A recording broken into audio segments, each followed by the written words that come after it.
No tady je to takhle udělaný. Tady mám takhle klapku. Tady přesto. Tady mám takové, jakoby na zkoušku jsem udělal jenom tady to musím předělat. Tady jsem si sehnal děrovaný plech.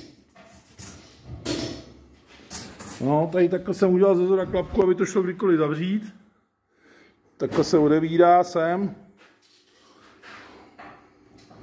No a zítra to našroubuju do kamen a uděláme test, no, tak uvidíme.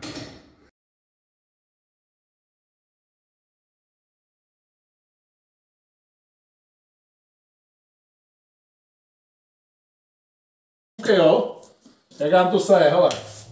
Na první pohled mám tady za sebou stejná auta, ale Dobrý, ne? Tak jedeme, jo, v první násyp peletek.